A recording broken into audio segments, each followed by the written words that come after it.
Assalamualaikum anak-anak solih dan solihah. Hari ini Ustadzah mau menceritakan sebuah cerita yang berjudul Liburan ke Atas Bukit.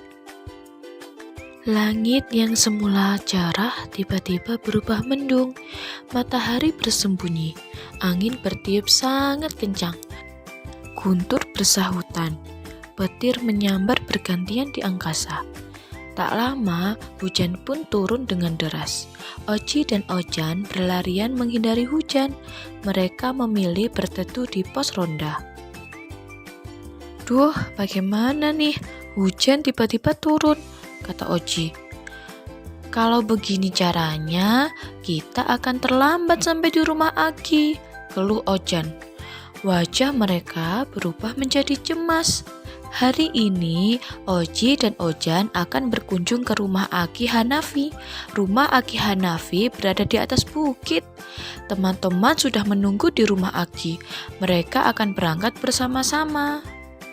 Sebuah mobil berhenti di depan pos ronda. Oji, Ojan, teriak Aki. Oji dan Ojan menoleh. Ternyata Aki dan teman-teman menyusul mereka ke pos ronda. Ayo naik, kita ke rumah Aki Hanafi menggunakan mobil ayahku, ajak Aki. Oji dan Ojan pun segera masuk ke dalam mobil.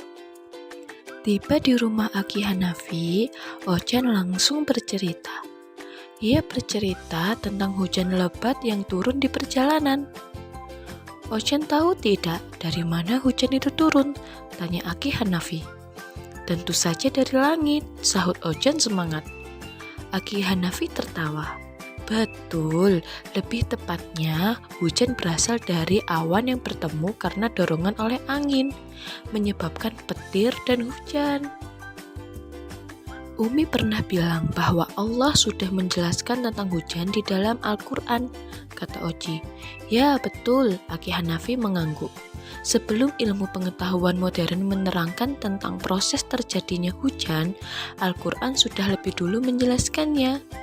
Wah, berarti Al-Quran itu keren ya, kata Ojan. Lebih keren dari buku-buku komik yang ada di rumahku, sahut Aki sambil terkekeh. Tak lama, Nini Hanafi masuk ke dalam rumah. Nini Hanafi baru saja selesai memanen madu di kebun belakang. Siapa yang mau madu lezat dan manis? Tanya Nini Hanafi. Ojan mau nih, seru Ojan. Dodo juga mau ya nih. Dodo tak mau kalah.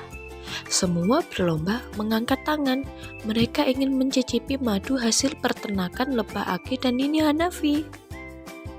Al-Quran sudah menjelaskan tentang keterampilan lebah dalam membuat madu-madu ini, kata Nini Hanafi.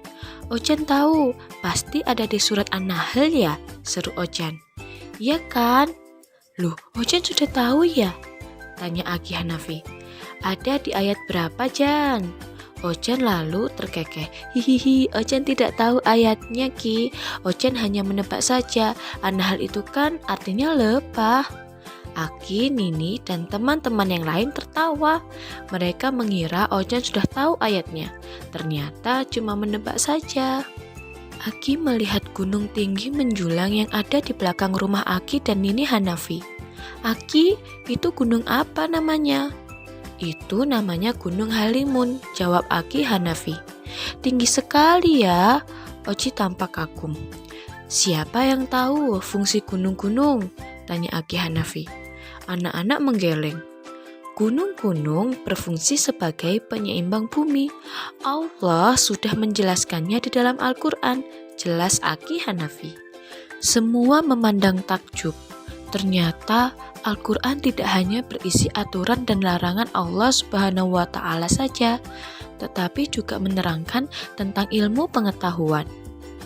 Wah, ternyata Al-Quran itu benar-benar hebat ya, kata Dodo. Iya, semua yang berhubungan dengan ilmu pengetahuan ada juga di dalam Al-Quran, sahut Oji. Rasanya semakin cinta deh dengan Al-Quran, suruh Ojan tak mau kalah. Aki Hanafi tersenyum. Al-Quran merupakan mukjizat Allah yang paling sempurna untuk umat manusia, kata Aki.